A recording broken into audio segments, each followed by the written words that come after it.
When you're looking at a Saturn V, you certainly you find out in a big hurry that you're pretty close to it.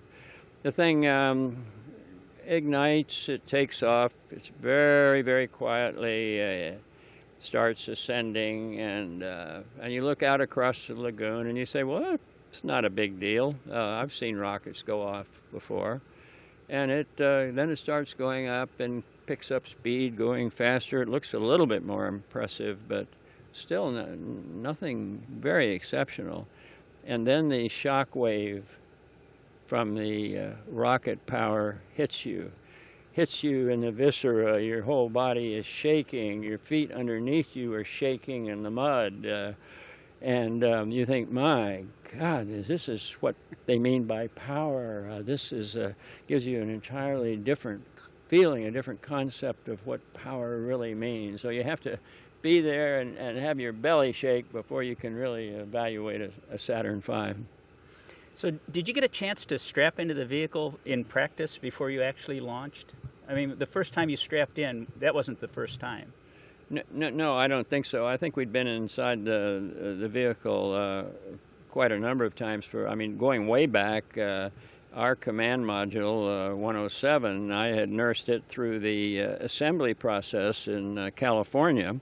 And so it and I were old friends. And then very graciously, I invited Neil and Buzz to come aboard under certain circumstances that I was going to be the czar of the trio. But I invited them in, and then we had various exercises that prepared us to do our separate duties after launch. I think we're going to get a video here, and we're coming up on the exact time of launch, and let's take a look at this video that's coming up. We've accomplished a successful mission if we land men on the moon and return them safely. I believe that is the primary 20 mission, seconds and counting. as stated. T-minus 15 seconds. Guidance is internal. 12, 11, 10, 9. Ignition sequence starts. Main engine start. We have main engine start. 4, 3, 2, 1, 0.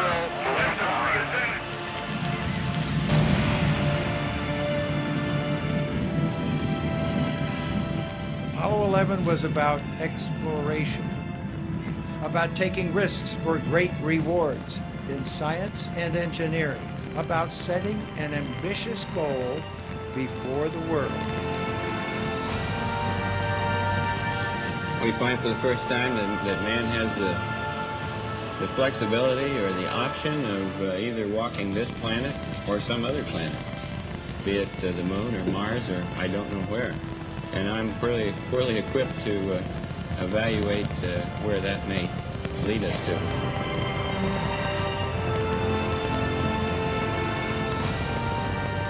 We choose to go to the moon in this decade and do the other thing.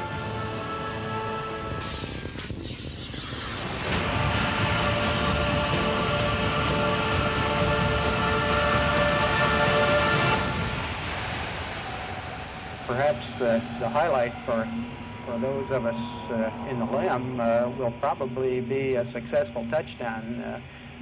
I really look forward to that the most this time. So, Mike, does that bring back any memories? You talked about what it was like watching a Saturn V launch. What did it feel like to ride that rocket? The feeling on board a Saturn V after engine ignition is quite different than what you might imagine.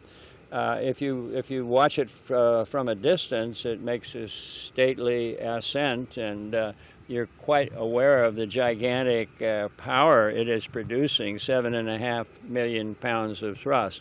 But inside, it's a different situation. Inside, you're not worried about your power so much as you're worried about your steering. And you're suspended inside the cockpit, not too far away from that launch umbilical tower that's right off to one side. As you lift off, if there's any imbalance, it's compensated for by the swiveling of your motors below you. You have 5 engines down there. And as you ascend very slowly, majestically. Inside, it's a different situation. You feel jiggling left to right, and you're not quite sure whether those jiggles are as big or small as they should be, or how much closer they're going to put you to that launch umbilical tower, which you do not very much want to hit right that moment. So it's a totally different feeling at liftoff. The nervous novice driving a wide vehicle down a narrow alley, and then once you clear the tower and things smooth out a bit, you pick up speed, then it becomes more like you might imagine watching it from afar. You're more conscious of the gigantic amount of power below you. You're more conscious of the acceleration and the speed that you're picking up, and then you soon find out that your machine, your Saturn, breaks apart into pieces.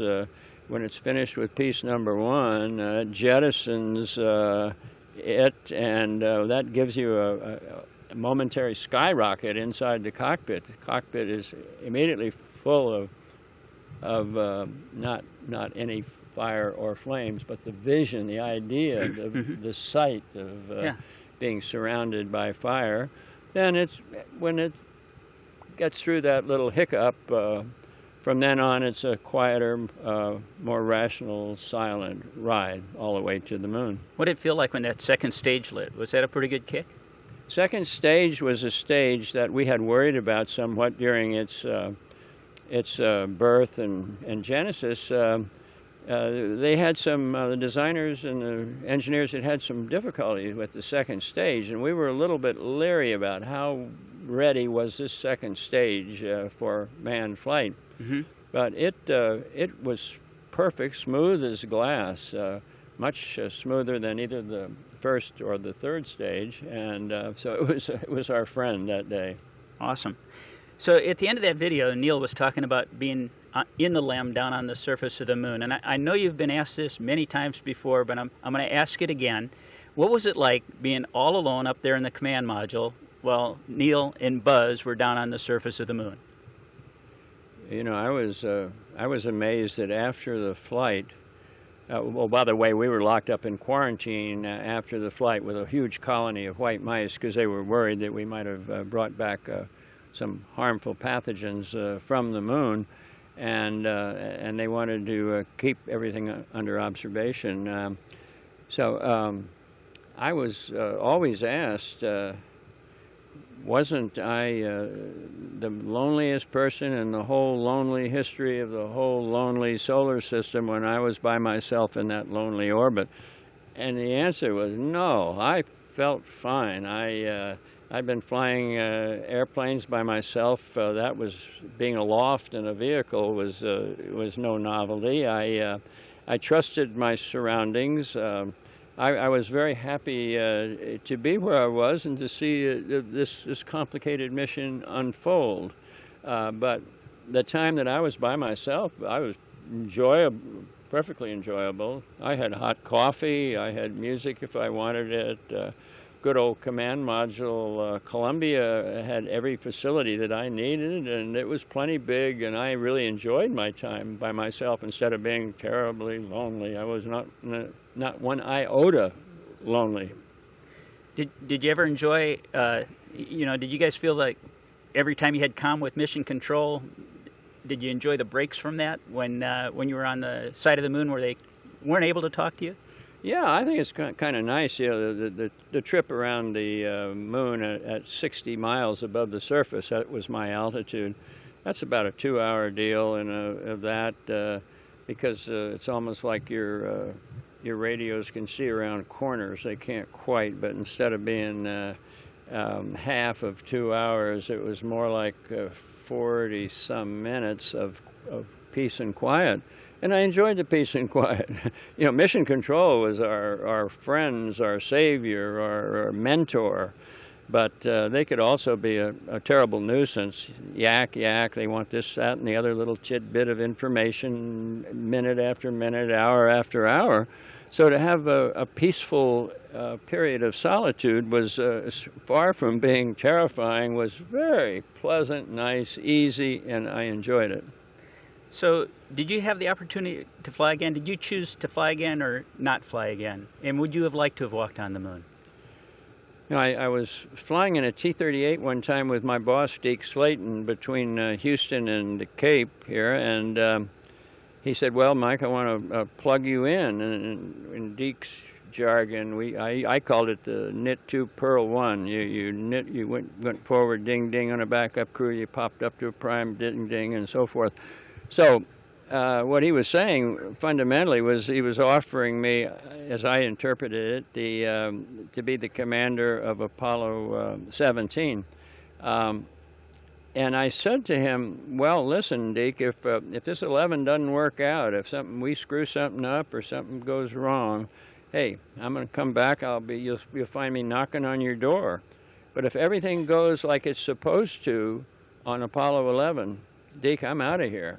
And the reason I made that decision to leave was composed of various aspects. Primarily involving the long interval. That would be another 3 years, I figured, in my life. 3 years of living in dingy motels in strange places, trying to learn new things, like once again, and I didn't find that too rosy a future.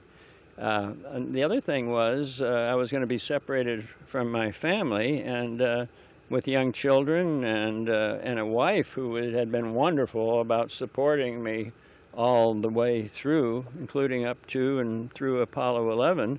I would be asking her to go through that whole rigmarole one more time, and that didn't seem fair somehow. So I put all those things together and told Deke, "Hey, I'm out." I didn't say I'm out of here, but I forgot what I said exactly. But he understood. He didn't question it, and that's the way it was. Sure. I still think one of the very best books about the Apollo era was your book, Carrying the Fire. Is there any epilogue that you'd add to it today? Anything that you'd add to that original book? I don't know. I have to go back and reread it. I remember rereading it a few times after it was published. I think it was published in '74, something like that. And I like that interval between '69 and '74 because it gave me a few years to stop and think about things and what I wanted to say. And yet it was close enough that I hadn't quite lost the memory, the detailed memories of these various components of a flight to the moon. But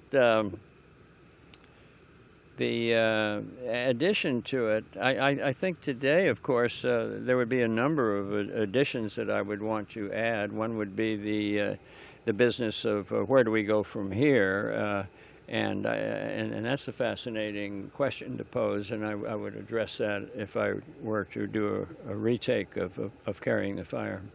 So where do we go from here? That's a great lead-in. I'm a product of the Apollo generation, but we've got a lot of folks on planet Earth that weren't even alive back then, and we're trying to create the Artemis generation now as we return to the moon and try and get that first woman and next man on the moon in 2024. What do you think about our path forward? Well, I love the word Artemis, the twin of Apollo. I think that's a wonderful name. And more important than the name, it's a wonderful concept. I think women can do anything that men can do in space. Perhaps they can do it better. So I think Artemis, I like that. I like it. I like to roll it around in the tongue and turn it over and think about it. But I don't want to go back to the moon. I want to go direct to Mars. I call it the JFK Mars Express. John F. Kennedy gave us the Apollo Express, and that was a masterpiece of understatement, of succinct instructions. What Kennedy said helped us so much in our preparation for the first lunar landing. I cannot emphasize too much. Wherever we went, we would use Kennedy's name. You guys got to get busy here. You're lagging behind. You got to do this, that, and the other. You know, Kennedy said in the end of the decade, and I like to transfer that spirit from where we are to where we might go, and I would propose going direct to Mars under what I would call the JFK Mars Express. Now, having said that, I grant people who want to go back to the moon, I grant that they have a great deal of merit to their argument. And Neil Armstrong, who I consider to be a lot better engineer than I, thought that there were gaps in our knowledge, and that we could fill those chinks by a return to the moon, and that would assist us mightily in our attempt to go to Mars. So, Ken Sabe. Yep. So, and we believe, you know, the faster we get to the moon, the faster we get to Mars as we develop those systems that we need to make that happen. You mentioned Neil. You know, I wish Buzz were with us today, but we've lost one of your crew permanently. What are your thoughts? Do you have any fond memories of Neil that you'd like to share? What do you think he'd have to say if he were here with us today? Well, the Neil that I usually talk about when people ask me that question is not Neil flying to the moon or back, although he did a superlative job as a crew commander. No complaints there.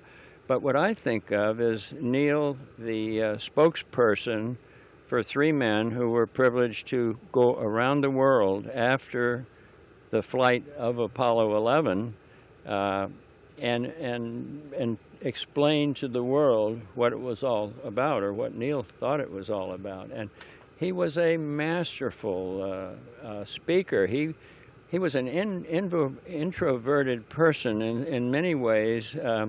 He didn't want to grab the microphone, but if he found the microphone thrust in front of him, he could use it to wonderful advantage. He was very intelligent.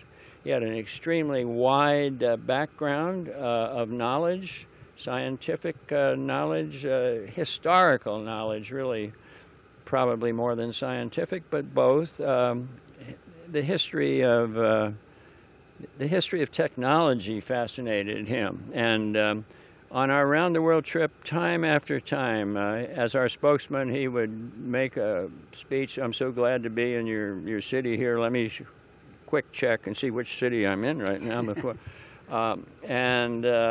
He would have the audience just feeling like they had just almost crawled aboard Columbia with us by the time he was through his speech. He was wonderful in that regard. I think he was the perfect man of the group that I knew. I think there were probably 30 of us who might have been candidates to be first man, and of the I like the other 29.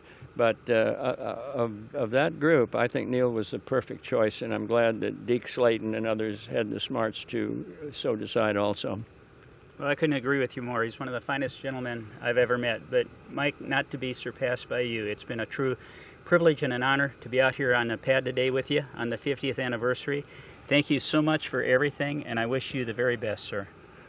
Bob, thank you. And the operation you run here is so much more complex in many ways than what we had during Apollo. I salute you and your ability to bring all these myriad little pieces together into one successful future for NASA. Well, thank you, sir. Back to you, Daryl.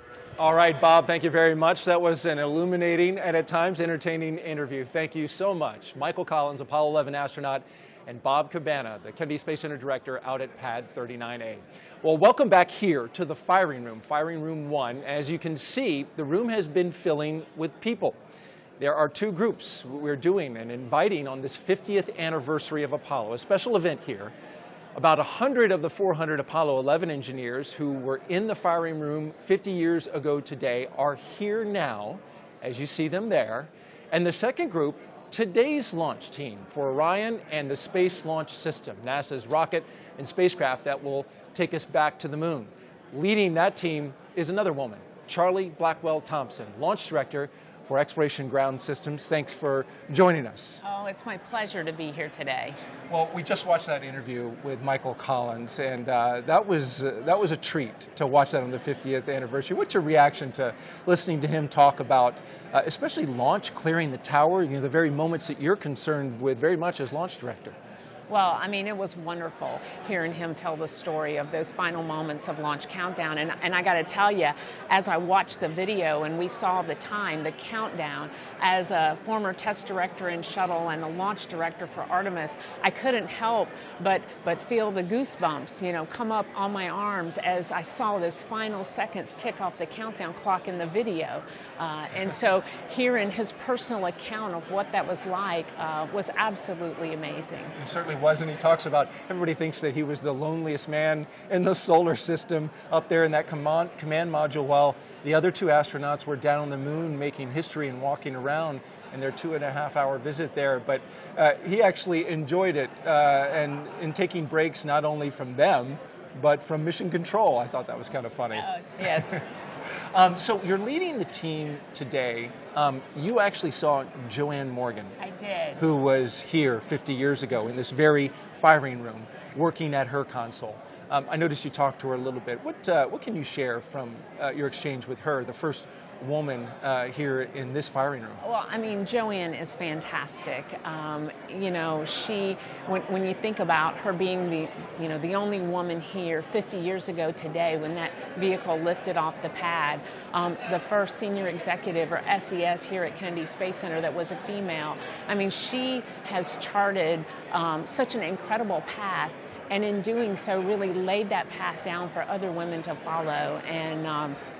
And so it's just wonderful to talk to her, understand some of the challenges that she had back in the day, and look at, you know, kind of how our team has changed and evolved over time, you know, both from a makeup of the team, but also from a technology piece. And so we took a moment to talk about where we are, the layout of our firing room, some of the technology and tools that we have, and compared those to what she had back in the 50 years ago today. And quite a bit has changed. I mean, as I look back to this firing room, and then we see the footage of the firing room of the past, significant technological changes here. Talk about some of those. Absolutely. Well, you know, when your launch team and the makeup of your team is actually a reflection of the technology and the tools that you have at the time to go monitor, because what this team does on launch day is they are configuring and monitoring the flight systems and the ground systems and getting ready for T0 or launch.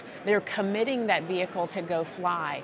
And in doing so, you have to be able to monitor hundreds and thousands and hundreds of thousands of parameters that are coming off the rocket and off the spacecraft. And so if you look at the pictures of the launch team from Apollo 11, what you see is that you'll notice that there were strip chart recorders in the back of the rooms, and many of the consoles had analog gauges that they were looking at. And so consequently, you had a pretty large team in here, about 400 people.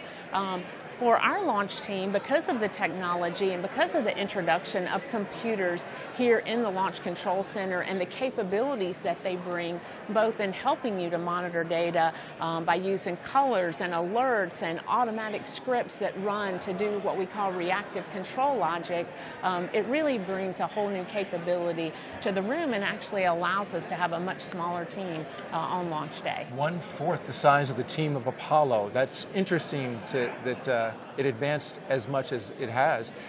With the people who are here today, you were telling me the Apollo 11 engineers from that day, 50 years ago, now mingling with your team. Talk about what the intent is for bringing those two together. Well, I mean, the first is really to recognize and celebrate this day. The Apollo 11 launch happened right here in Firing Room 1. That is not lost on us as we prepare for our Artemis 1 launch. That will also happen from this room.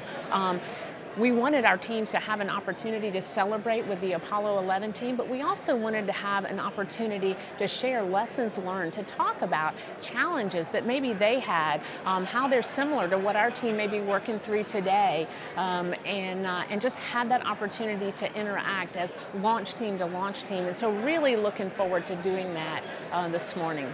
And one last question, the Apollo to Artemis, sequence of launch campaigns here. What are your thoughts on Artemis, and where are you as a launch team? So we are already in work with our preparations as a launch team as we prepare for our launch in a little over a year from now. We have been in the firing room, you know, just last week, I'll say 2 weeks ago, we rolled the ML out to the pad. And as part of that rollout, we went through and we've been doing some of our launch capabilities, our launch tests, our IOP, our ignition overpressure and sound suppression test was a little over a week ago, where we go through and we test out that capability, make sure that we have it just right for when we start those engines or just prior to engine start and then at liftoff. A lot of water on the pad. A lot of water on the pad. We also had the team in here last week and we were going through our day of launch ops, looking at you know, all of the capabilities that we'll use. Because as you notice, you know, we are less dependent on paper than we were in some of the historical programs. And so we have a lot of electronic tools that we're using. We were in here testing those out. We had our simulators and emulators configured so it looked like a day of launch configuration, and we were going through and testing those tools and testing our teams, and so we are on our way. Our preparations are underway as we prepare for Artemis 1. Well, thanks for the update and for sharing this moment with us. Charlie Blackwell-Thompson, the launch director for Exploration Ground Systems. Thank you so much for joining us. Oh, it's my pleasure. All right, and thank you for joining us to commemorate this 50th anniversary of the Apollo 11 launch from the Kennedy Space Center. As you can see on your screen there, that is Center Director Bob Cabana and Michael Collins from Apollo 11 walking up the pad to the launch tower at 39A. Make sure you stay tuned with us to NASA TV as we continue to look back, but with an eye towards the future, when Artemis will take the first woman and the next man to the moon. And after that, beyond to Mars. That's going to do it for us. For all of us here at NASA, I'm Daryl Nail. We'll see you next time. But until then, keep looking up.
This is the primary audio circuit for the Reuters live service.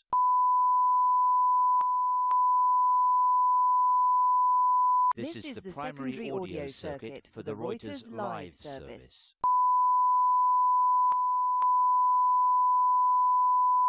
This is the primary audio circuit for the Reuters live service.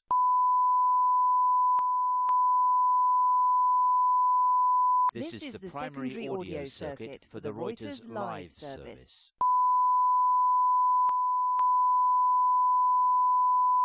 This is the primary audio circuit for the Reuters live service.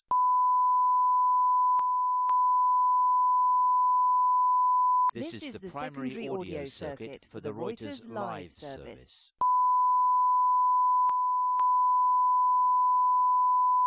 This is the primary audio circuit for the Reuters live service.